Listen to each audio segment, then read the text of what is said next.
11월 28일이었어요. 이날 여러분 기억하실 거예요.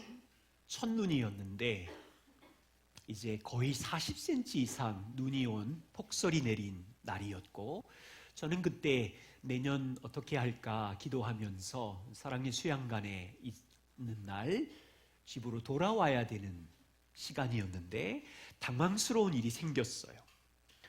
시동을 걸고 출발하려는데 눈 그거 한 40cm 치우느라고도 고생했지만 브로셔가 안 움직이는 거예요. 앞에 있는 유리창 브로셔가 고장이 났는데 다 치우고 어쨌든 끌고 나왔어요. 그런데 도로에 쌓인 눈이 많지요. 또 간간히 눈이 내리지요. 더러운 찌끼가 창가에 끼지요. 1km를 가기가 힘들어요. 어찌어찌 해서 가까운 안성까지 나와서 정비소를 찾았는데요. 이 작은 도시도 난리가 났어요.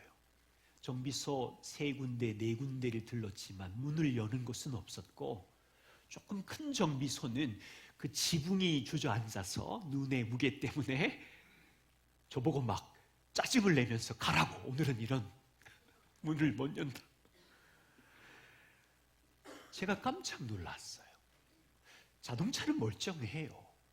엔진도 멀쩡하고 바퀴도 정상이고 모든 게 작동하는데 그 플라스틱 막대기 작은 브로셔가 창가에서 움직이지 않으니까 전진할 수가 없는 거예요. 3, 4km를 가다가 차를 길가에 세우고 유리창 청소를 하고, 예를 들어 이런 거지요. 손과 발 모든 기능은 다 멀쩡해요. 사는데 지장이 없는데 눈이 안 보여요. 지금 한 걸음도 가기가 어려운 거예요. 이게 보는 게 얼마나 중요한지. 예수님이 눈은 몸의 등불이라고 하셨잖아요. 오늘 마지막 주일인데 올 한 해를 어떻게 달려오셨습니까? 올 한 해를 돌아보면 현실은 앞이 보이는 예상 가능한 형통한 날도 있지만 어떤 날은 앞이 보이지 않고 어떻게 선택해야 될지 모르는 당황스러운 날들이 많지 않았어요? 어떤 날은 내 죄 때문에 시야가 가려서 오늘 하루를 살아갈 힘이 없고, 어떤 날은 바깥에서 있는 다른 사람의 죄 때문에 시야가 가려서 억울하고 분노가 쌓이고, 어떤 날은 자려고 그러는데 정치의 혼란 때문에 그날 밤은 잘 수가 없고 시야가 가려서 몇 주를 고생하고,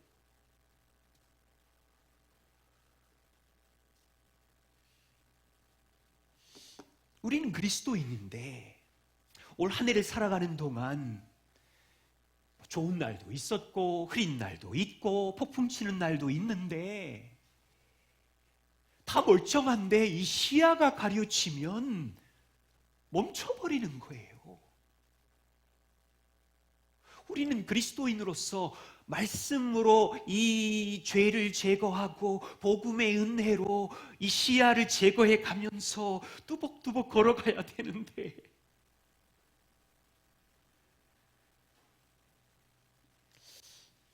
올 한 해를 돌아보면서요, 여기 있는 오늘 5장에 있는 1절과 5절 말씀을 중심으로 우리가 한 3가지 질문을 드리고 싶어요. 2024년 여러분, 복음 안에서 주신 변하지 않는 이 정체성 안에서 행복을 누리셨어요? 좋은 날, 나쁜 날, 평안한 푸른 초장, 무서운 골짜기 속에서 변하지 않는 주님이 주신 복음의 자녀의 정체성, 그 행복을 누리셨어요? 이 질문. 두 번째는, 어떤 날엔 우리 모두 다 저를 포함해서 환난과 고난과 내 죄와 너의 죄와 역사의 혼돈이, 고난이 찾아왔을 때 거기서 배우며, 거기서 주님을 신뢰하며 거기서 즐거워하셨어요. 또한 올 한 해 동안 하나님의 그 큰 사랑을 더 많이 알아가고 배우고 이해하셨어요. 이 세 가지 질문을 함께 나누고 싶어요. 첫 번째입니다. 올 한 해 복음 안에 주신 이 영광스러운 정체성 안에서 행복을 누리셨나요? 1절 보세요. 바울은 로마 성도들에게 이렇게 말하는데, 그러므로 우리가 믿음으로 하나님 앞에 의롭다 하심을 받았다. 보세요. 여러분, 이게 한 문장이 굉장히 매주마다 얘기하지만, 하나님 아들이 하신 것을 믿음으로 하나님 앞에 의롭다함을 받았다는 이것, 기독교인들에게 얼마나 중요한 진리입니까? 올 한 해 동안 복음으로 의롭게 된 자녀로 2024년을 살았어요. 이게 얼마나 중요하냐면, 믿음의 선배 루터는 이 진리는 교회가 서 있느냐 넘어지느냐를 결정한다. 무슨 말이에요? 이 진리가 교회 안에 없으면 교회는 무너지고, 아무리 무서운 혼돈이 있어도 이 진리를 교회가 붙잡고 있으면 서 있고, 우리에게 적용하면 한 해 동안 각 성도들이, 각 가정이 복음을 믿음으로 의롭다함을 받은 이 진리가 서 있으면 세상의 빛과 소금이 될 수 있고, 이게 흔들거리면 시야가 가려지고, 대체 왜 이런 일이?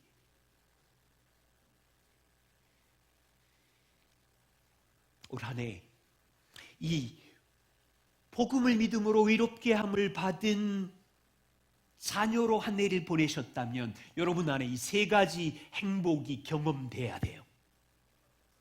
이어서 보십시오.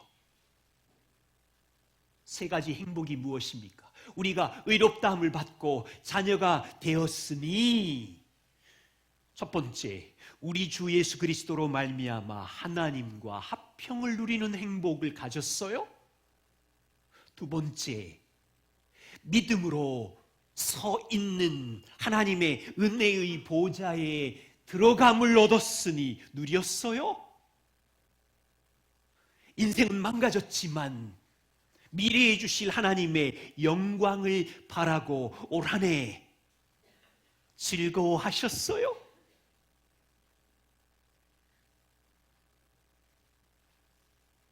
여기서 말하는 하나님과 화평을 누리는 이 행복은요, 그냥 마음의 평안함이 아니에요.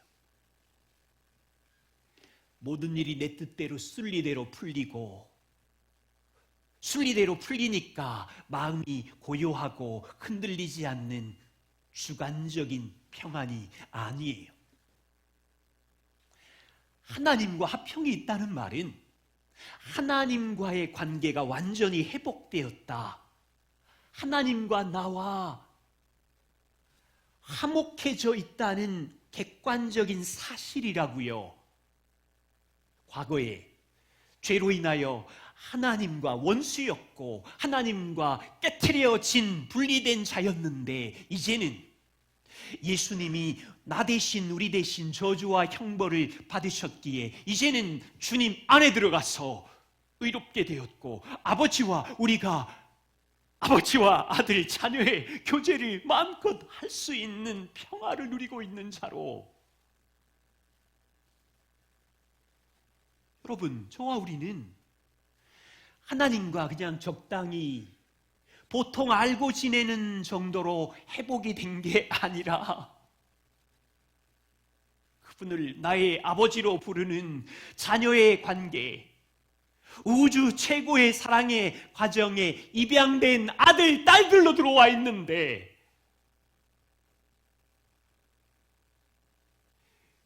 부탁해요. 제발 나는 하나님과 화목된 걸 믿을 거야 정도는 복음을 못 누리는 거라니까요. 나는 이제 하나님과 가까워졌나 봐 정도는 바울은 지금 말하는 거예요. 화평을 누릴 권리와 특권과 자격이 있다. 그래서 질문하는 거예요.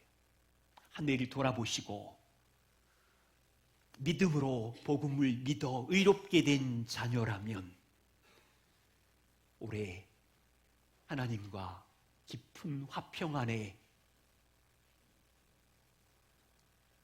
감격을 누리셨나요? 그날이 며칠이나 되나요? 보세요. 바울은 지금 로마 교회 성도들에게 편지를 보내고 있어요.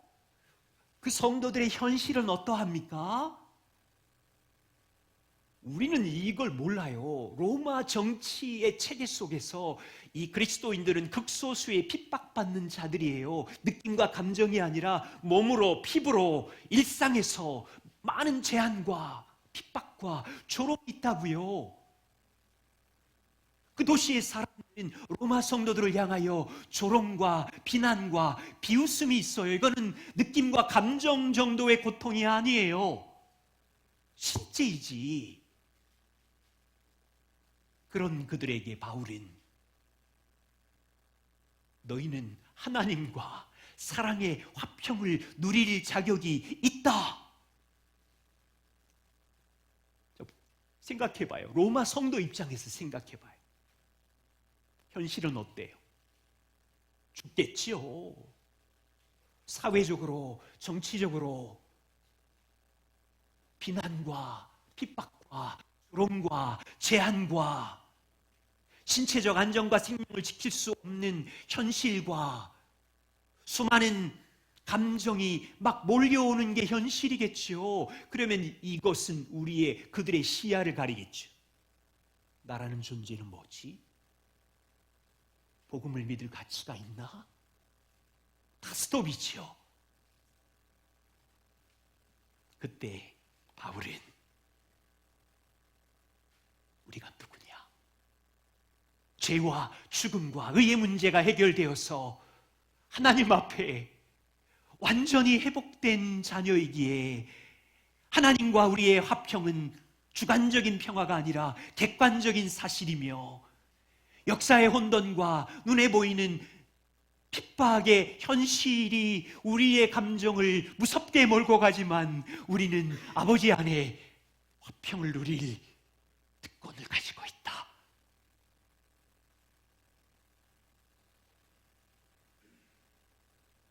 하늘을 생각해 보세요. 내 죄가 시야를 가릴 때 어떤 이는 하루 종일, 며칠, 몇 주를 일어날 힘이 없죠. 어떨 때는 다른 사람의 죄, 역사의 혼돈이 우리를 못 일어나게 시야를 가려서 내가 그리스도인이 맞지만 일어날 힘이 없어요.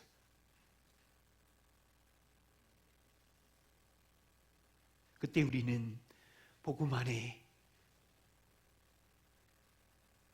의롭게 된 자녀라는 정체성 속에서 하나님 안에 들어가 화평을 누리고 있는지 바울은 묻고 있는 거예요. 왜냐하면 하나님과의 화평은 아들이 이루신 정당한 권리이기에 절대로 취소되지 않기에 성도들은 누려야 되는 자리라고 바울은 확신한 거죠. 두 번째요. 의롭게 된 성도의 행복은 무엇입니까? 믿음으로 서 있는 그 은혜 아래 들어가 행복과 특권을 누려라. 이 말은 무슨 말이에요? 은혜 안에 들어감을 얻는다는 말은 그 전에 은혜 안에 들어가지 못해서 밖에 쫓겨날 때가 있었다는 뜻이에요. 밖에 쫓겨난 정도가 아니라 하나님과 교제는 끊어졌고 완전히 추방되었어요. 아담이 에덴에서 하나님과 사랑의 교제를 나누다가 죄로 인해서 동산에서 추방되고 쫓겨났죠. 오죽했으면 이스라엘이 하나님의 말씀 율법을 선물로 받았지만 거룩하신 하나님을 만날 수 없으니 하나님은 그림자로 성막이라는 천여 년이 넘는 동안 짐승의 피를 대신하여 죄 문제를 해결하고서야 지성소에 1년 대제사장이 한 번 만나는, 그것도 특권인 거죠. 그런데 어떻게 믿음으로 은혜 아래 하나님의 보좌 아래 들어갈 수 있어요? 마가복음 15장 37절 38절, 하나님의 아들이 이 땅에 오시고 33년을 사시고 우리의 신 십자가에 죽으셔서 마지막 호흡이 끊어지는 그 전에, 끊어지자 성소의 휘장이 위로부터 아래로 찢어지면서 우리가 그 안으로 들어가서 그분의 피를 의지함으로 하나님의 은혜의 보좌에 자녀로 들어갈 수 있는 거죠. 역사상 누구도 우주의 왕이신 거룩하신 하나님을 만날 수 없는 거 아시죠? 트럼프의 건세로도 들어갈 수 없고, 노벨문학상의 한강의 그 아름다운 필체와 그걸로도 들어갈 수 없고, 이재용 회장의 그 수많은 부를 가지고도 하나님을 만날 수 없는데, 만날 수 없죠. 그걸로 어떻게 죄 문제를 해결해요? 오직 하나님의 아들이 내 대신 죄와 저주를 끊으신 것을 믿는 믿음으로 진정한 성소인 하나님의 보좌에 들어가서 그분과 긍휼과 은혜의 교제를 할 수 있는 거라고요. 우리는 하나님의 은혜 안에 믿음으로 들어가는 이 행복은 1억을 지불하고 들어간 것도 아니고, 땀 흘려 하나님을 감동시킬 착한 행실과 올 한 해 쌓은 착한 티켓 스티커를 받아가지고 내년에 들어갈 수 있는 것도 아니고, 오직 믿음으로 왕의 은혜의 보좌에 들어갈 수 있는 특권을 여러분은 올 한 해 동안 얼마나 자주 누리셨나요?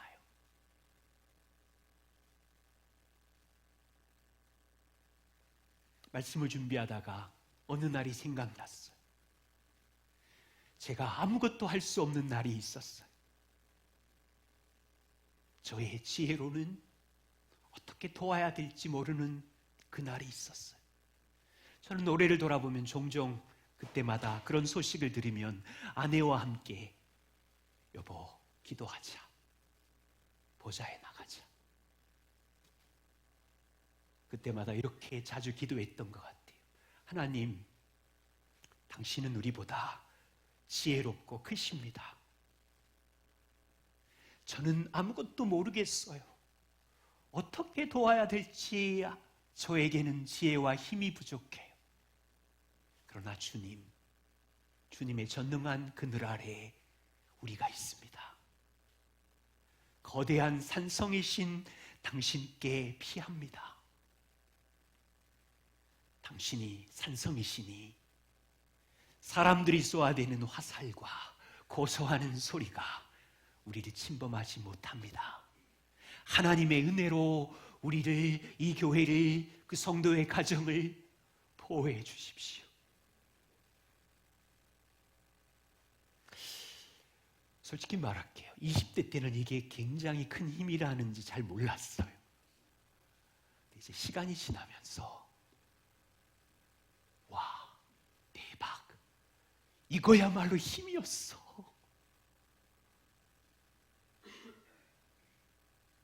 올 한 해 동안 여러분들은 은혜의 보좌에 들어가는 행복을 얼마나 자주 누리셨어요? 지체들의 위로가 우리를 격려하기도 하죠. 필요해요. 그렇지만 어마어마한 스트레스와 두려움이 몰려오는 날, 가정과 자녀와 직장에 그 몰려오는 폭풍이 있을 때 뛰어가면서 은혜의 보좌에 나아가시나요? 어떻게 할지 모르는 이 만남 속에서 은혜의 보좌에 나아가시나요?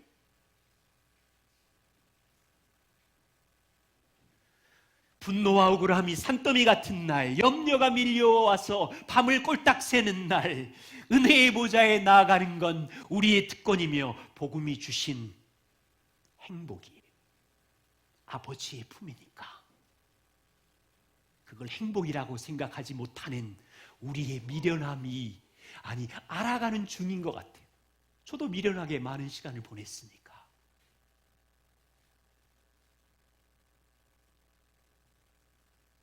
세 번째, 올 한 해 하나님의 영광을 바라고 즐거워하는 복음의 행복을 경험하셨습니까? 여기 하나님의 영광은 현재가 아니지요. 장차 미래에 들어갈 소망입니다. 로마서 3장 23절은 모든 사람이 죄를 범하였음에 하나님의 영광에 한 사람도 이를 수 없었어요. 그분의 거룩과 그분의 공의 앞에 설 자가 없었어요. 그런데 복음을 믿는 자에게, 하나님의 아들이 이루신 그 구속사에게, 완성을 믿는 자에게 영원한 소망의 영광에 참여할 특권을 주셨지요. 놀라운 일은 복음을 믿지 않는 세상 사람은 이 특권의 소망이 없어요. 그분들은 부자가 될 수도 있고 건세를 가질 수도 있고 빌딩을 지을 수도 있지만 이 소망의 특권은 없어요. 하나님의 영광은 미래의 이야기지만 2024년 나그네로 살아가는 동안 우리에게 이 소망은 매일마다 영향력을 끼치고 있고, 우리는 이 소망을 기억할 때마다 즐겁고, 이해를 위해서 이렇게 설명해 볼게요. 지난주 우리 정연우 형제님 셋째 다미의 헌화식을 했죠. 이제 2달 됐는데, 다미가 뱃속에 있는 동안 밖으로 나오고 싶었을까요? 거기에 있고 싶었을까요? 잘 모르겠다. 다미한테 물어볼 수도 없고 아직은 대화가 안 통하니까. 그러나 확실히 아는 것은, 저의 경험을 생각해 보면 이 두 부모는 태중에 있는 이 다미에게 이야기했겠죠. 다마, 너 그 안이 좁고 어둡고 춥거나 답답하지는 않니? 그 얘기는 했는지 모르겠지만, 다마, 밖에 나오면 엄마가 있고 아빠가 있어. 아빠, 엄마 목소리 들리지. 너 조금 있다가 엄마 뱃속에서 바깥으로 나올 텐데 이 바깥에는 상상할 수도 없는 영광이 있단다. 태중에 너 혼자 있는 게 아니라 밖에는 너를 사랑하는 결이와 건이 형들 2명이 너를 기다리고 있어. 니는 한 번도 생각해보지 않은 행복한 가족이 있고, 엄마의 택주를 통해서 음식을 먹었겠지만 아름다운 과일과 밥들이 있고, 너는 상상할 수 없겠지만 높은 산과 바다와 하늘과 이 아름다운 영광을 보게 될 거야. 설명하면 다미가 이해할까요? 저는 자주 이 이야기를 마음에 많이 생각해요. 요한복음 17장 24절, 예수님이 십자가에 오르시기 전에 주님이 마지막 기도하는 장면.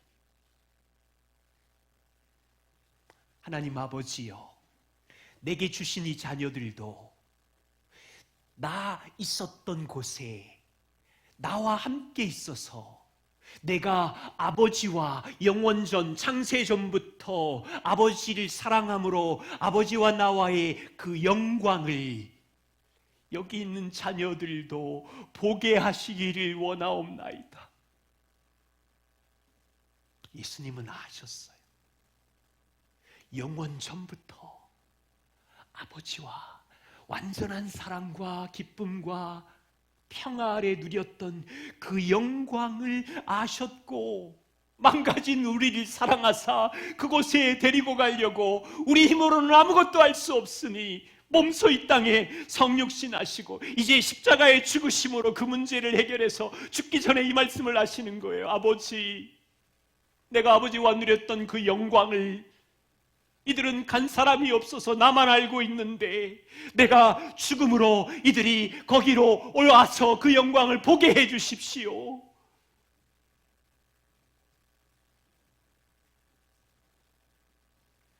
예수님은 이 영광을 우리에게 주시려고 십자가에 죽으신 거예요. 그렇다면 올 한 해 죽겠고 힘들고 고단한 인생길 걸어가는 동안 로마 성도를 생각해 보세요. 죽겠고 억울하고 핍박이 있고, 그런데 이 영광을 생각하면 즐거운 거예요. 그 영광을 바라고 기뻐하는 거.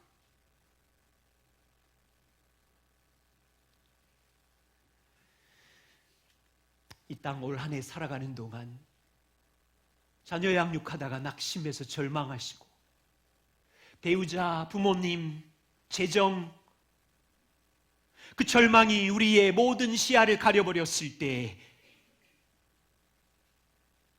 정년의 형제님 부부가 담에게 얘기한 것처럼 예수님이 죽음을 앞두고 제자들과 우리에게 하나님 아버지의 영광에 대한 소망을 우리에게 주셨을 때 그것이 무너지고 깨어졌을지라도 내게 즐거움이 되나요? 즐거움이 되세요.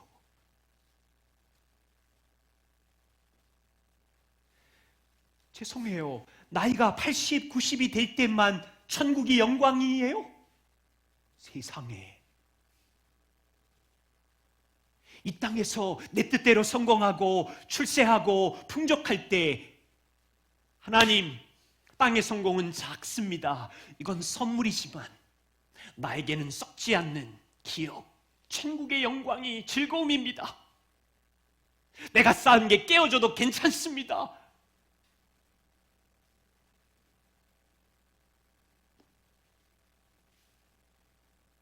세 가지 질문을 드렸어요. 복음적 행복. 올 한 해 돌아보면 소소한 행복이 있으시지요? 아이들 키가 폭풍흡입을 하더니 막 10kg, 10cm씩 크고, 영어 수학 실력이 막 자라는 소소한 기쁨, 남편과 아내의 변화에 소소한 기쁨, 우리 공동체의 서로 돌보고 사랑하고 인내하는 변화의 기쁨,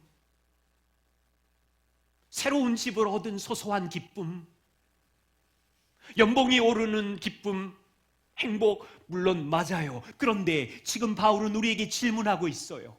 올 한 해 믿음으로 그리스도의 그 의를 힘입어 의롭게 하나님 안에 있는 자녀가 되었는데 하나님과 합평의 풍성한 행복을 얼마나 누리셨나요? 그분의 은혜의 보좌에 나아가 교제하는 특권을 얼마나 누리셨나요? 인생의 고단한 것 속에서 영광과 천국의 소망으로 즐거워하셨나요?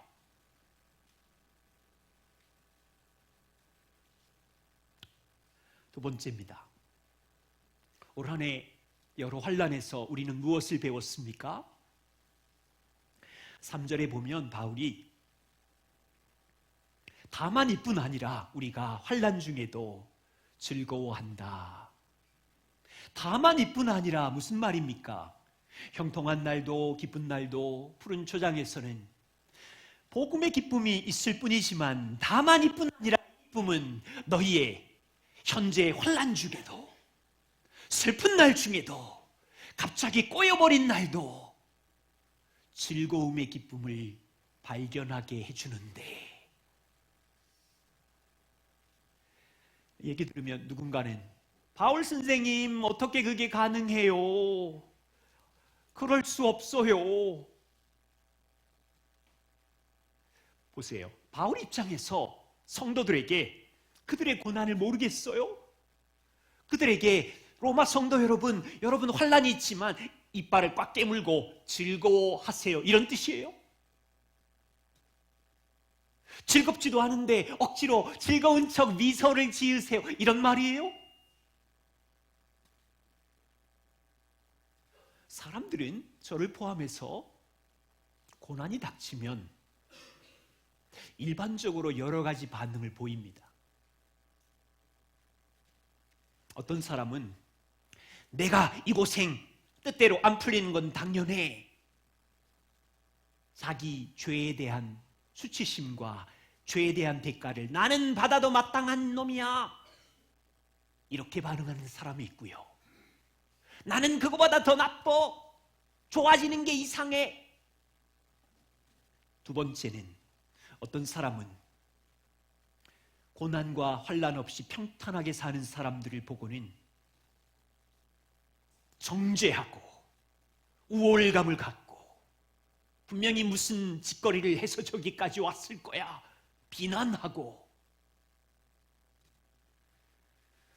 세 번째 반응은 내가 이 고생을 해서 견뎠기에 이 고생을 하나님은 아시지, 하나님은 내게 보답하셔야지, 내가 얼마나 열심히 일했는데 당연히 은혜를 주셔야 돼, 이런 반응을 해요. 성도의 반응은 이 세 가지 반응을 하기도 하지만 우리는 복음 안에 있기에 세상 사람들이 모르는 진리를 기억하면서 환난과 고난 속에 있을 때 세상 사람들이 모르는 진리는 하나님이 고난 안에 동행하신다는 거거든요.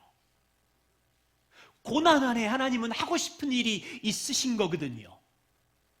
제가 지금 나누고 싶은 말은 저와 우리가 당하는 고통 자체를 기뻐하라는 게 아니에요. 고통은 여전히 아파요, 괴로워요. 우리는 로봇이 아니에요. 찌르면 아프고 누가 뭐라고 하면 고통스럽고, 고통은 고통이에요. 바울도 여러분들이 이를 악물고 환난을 참는 금욕주의자가 되라는 말도 아니에요. 고통이 있으면 은혜의 보좌에 나가서 우리는 부르짖죠. 고통이 있지만 내 정체성이 무엇인지를 또 기억해요. 고통이 있지만 그 고난 안에 동행하시고 일하시는 하나님을 기억한다고요. 하나님은 이 고난 안에 자녀를 붙들고 계실 것이고 선하신 목적을 가지고 일하고 계실 것이고 동행하실 것이고, 그 사실이 즐거움이 되는 거예요. 여러분, 고통 속에 있을 때 내 말을 누군가에게 얘기하면 어떤 자매가, 배우자가 동의만 해줘도 기쁘지요. 그런데 크신 하나님이 고통 안에 나의 대화를 들으시고 참여하시고 선한 목적을 가지고 나를 빚어가고 있다는 것을 기억할 때, 내가 누군데 영광의 왕이 내 삶의 고난 속, 때로는 내가 저질러 가지고 일어난 고난이기도 하고,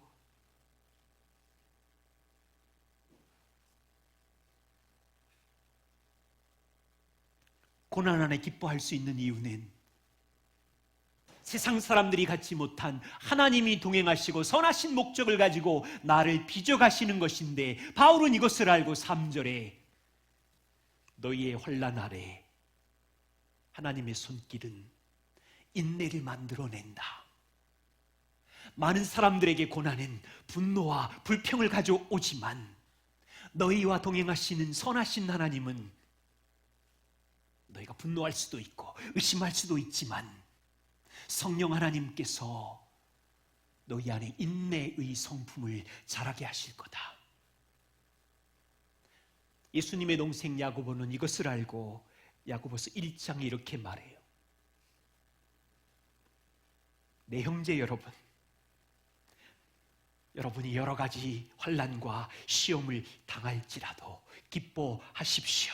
그 이유는 믿음의 시련 안에 여러분의 주인이신 하나님이 동행하시기 때문에 그 시련으로 여러분은 무너지지 않습니다. 쓰러지지 않습니다. 그 시련 속에서 성령의 도우심으로 인내를 만들어내는 줄 여러분은 알지 않습니까?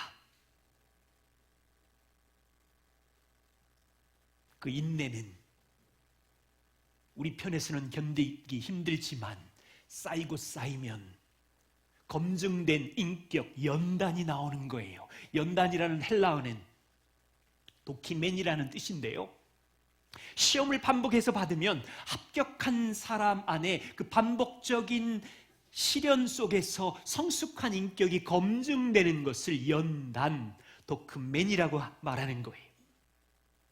고난이 우리에게 반복될 때 우리가 무너지지 않는 이유는 그 고난의 시련을 통과하면서 성령과 교제하면서 밤을 새기도 하고 우리의 분노를 표출하기도 하겠지만 우리는 성령에게 순종하면서 성숙한 인격으로 검증되어 가는 거예요. 그 환난이 인내를 낳을 뿐 아니라 환난이 인내가 반복되면서 금처럼 단단한 확신, 검증된 성숙한 인격이 되어서 하나님 앞에 우리가 성숙한 신앙인의 모습으로 서 있는데 누구의 은혜예요? 나의 도덕적인 착함 때문이에요? 아니요. 성령이 우리 안에 은혜를 주셔서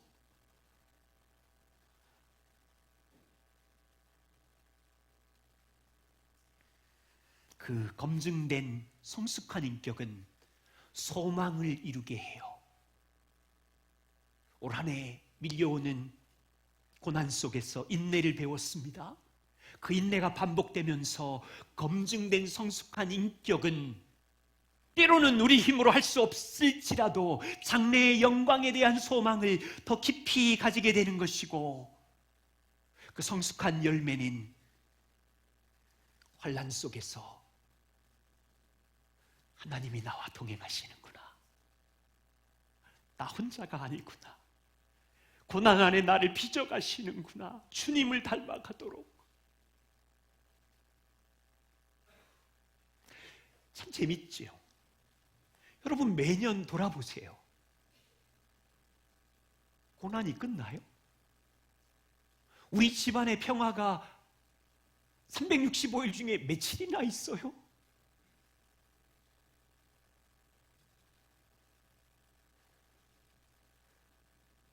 그 막막함만 생각하면 미칠 것 같죠?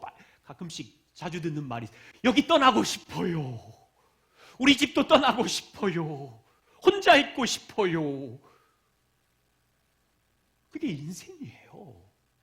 그런데 보세요. 그 고난 가운데 하나님 내 안에 계시고 일하시면서 우리는 좌절하고 우리는 절망하지만 그분이 우리를 내버려 두지 않고 놀라운 선하신 목적을 가지고 우리를 빚어가시면서 인내를 자라게 하고 연단한 성숙한 성품을 낳게 하고 드디어 새하지 않는 영원한 소망을 더 강하게 붙잡게 하고,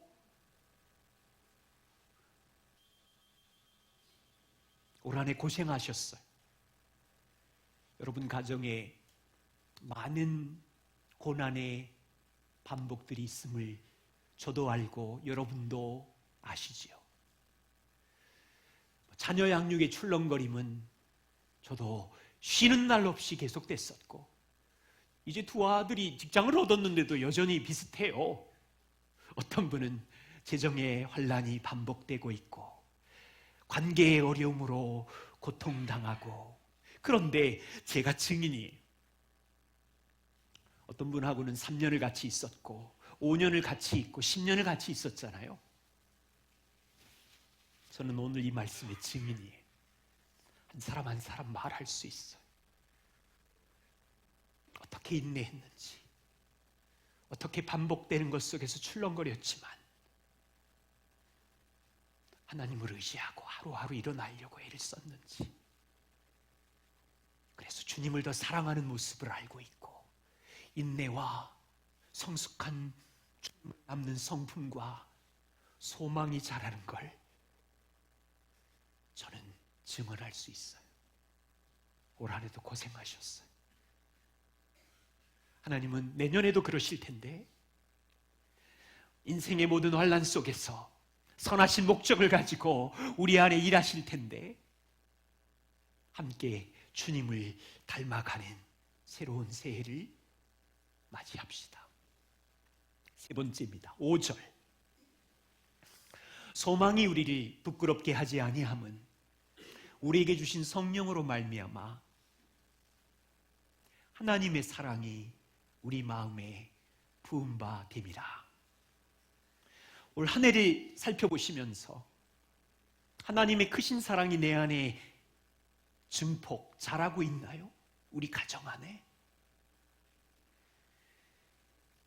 바울은 하나님의 사랑이 이미 넘치게 부어졌다고 말하고 있고, 로마서 5장 8절 보세요. 우리가 죄인 되었을 때에, 우리가 연약할 때에, 우리가 원수 되었을 때에, 그 뒤에는 똑같아요. 그리스도께서 우리를 위하여 죽으심으로, 그리스도께서 우리를 대신하여 십자가에 죽으심으로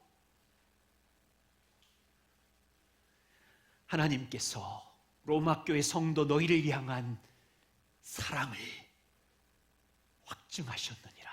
주님의 은혜교회 성도를 향한 사랑을, 십자가에 내 아들이 죽음을 봐라, 나의 사랑의 최고의 증명서가 십자가다, 내가 너희를 어디까지 사랑한 줄 아느냐.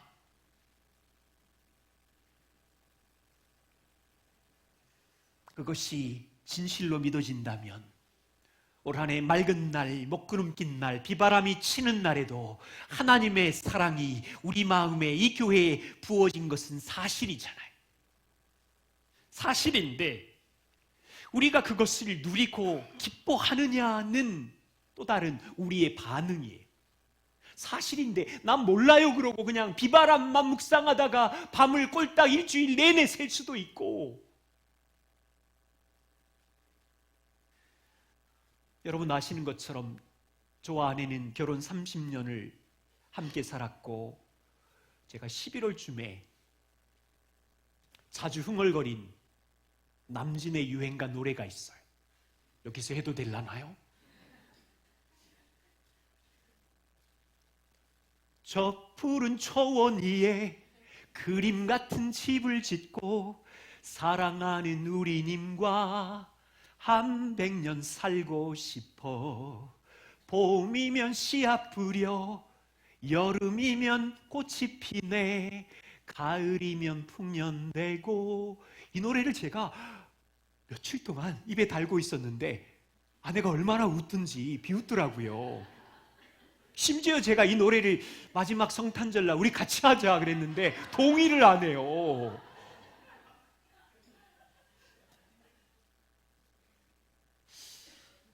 저와 아내 너무 다르거든요. 같은 게 별로 없어요.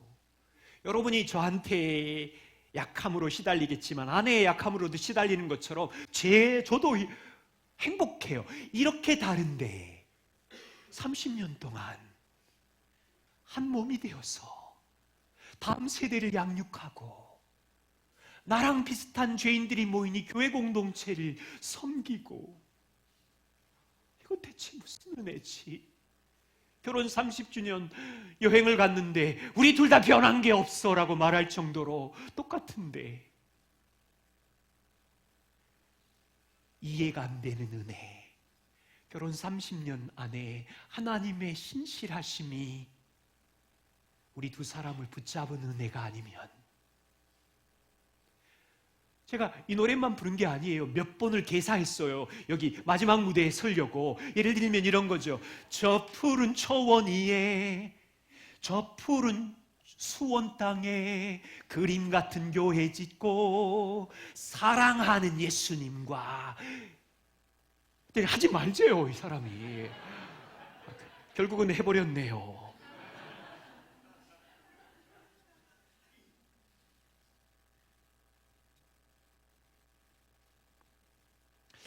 전 이런 줄 몰랐어요. 교회가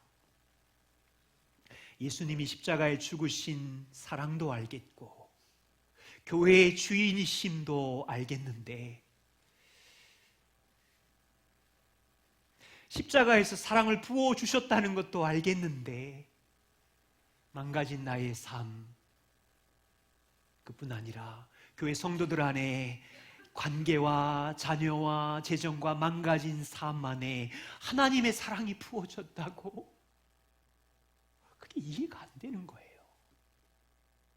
그분의 사랑이 부어지면 잘 돼야 되잖아요.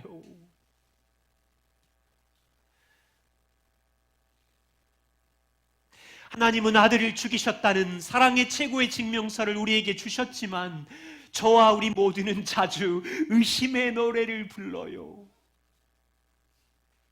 조금만 상황이 힘들면 하나님이 나를 사랑하시는가, 버리셨나, 습관적 의심병이 있어요. 이 습관적 의심병이 우리의 시야를 가려서 하나님의 사랑에 실존하는 사실을 못 받아들여요.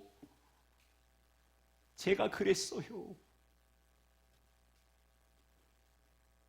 일상의 삶에는 나의 죄의 부족함으로 가정이 망가지고 교회 공동체 사람들에게 아픔을 줄 때마다 내 구원이 취소되면 어떡하나 불안병으로 달려갔을 때 내 죄가 나의 시야를 가리고 하나님의 사랑보다 사람이 한 일이 더 커 보이고 멈춰있고 몇 줄을 골방에 있고 유튜브를 조금만 클릭하다가 문화의 소리에 또 시야가 가려지고 정치의 요동에 전쟁 날 것 같은 두려움으로 우리의 시야를 가리고 하나님의 사랑과 하나님의 주권이 이 나라를 통치한다는 건 다 잊어버리고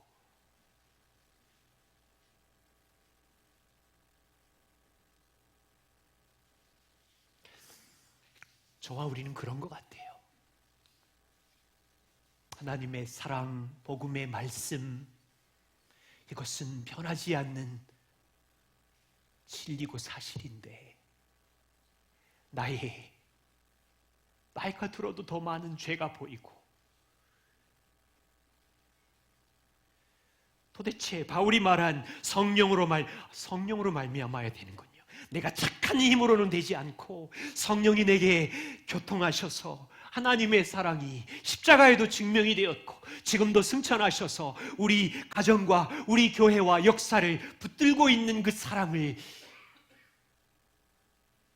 시야를 가린 것들을 걷어내고 믿음으로 붙잡아야 되는데 그래서 기도하는 거예요. 우리 새로운 새해를 맞이할 때 하나님 우리 마음에 하나님의 사랑을 부어주십시오. 지식으로만, 교리로만, 문장으로만 하는 게 아니라 내 마음에 쏟아부어 주십시오. 교회 안에 내년에 지식으로만 우리 교회가 하나님의 사랑을 노래하는 것을 뛰어넘어 이 교회 안에 풍성히 그 사랑이 넘치게 해주십시오. 내년에도 우리의 시야를 가리는 많은 찌꺼기들이 있겠지만 복음이 작동할 수 있도록 그분의 풍성한 사랑이 넘치게 운행하실 수 있도록 서로 돌보고 격려하며 새해를 준비하기를 소망합니다. 기도하겠습니다. 하나님, 2024년 한 해를 당신의 섬세하시고 선하시고 크신 사랑으로 우리 가정을, 이 교회를, 한 사람 한 사람을, 다음 세대 자녀들을 인도하시고 돌보심을 감사합니다. 때로는 나의 죄와 역사와 수많은 것들이 혼란해서 한 걸음도 걸을 수 없는 날들을 보내는 그때가 있었지만 그때 우리를 강한 팔로 안으시고 이 교회 공동체를 붙잡아 주셨음을 감사합니다. 새로운 새해를 기억하고 복음 안에서 주신 이 행복을 새해에도 누릴 수 있게 하여 주십시오. 예수님 이름으로 기도드립니다. 아멘. 우리 함께 일어나셔서 그 크신 하나님의 사랑 찬양하고 우리 주님께 반응하며 기도하고 예배를 마치겠습니다. 그 크신 하나님의 사랑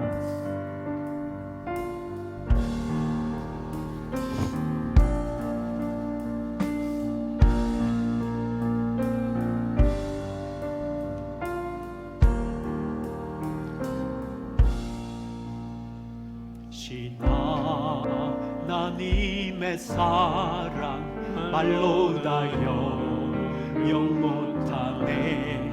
저 높고 높은 별을 넘어 이 낮고 낮은 땅 위에 최고만 영혼 구하려 그 아들 보내사 화목제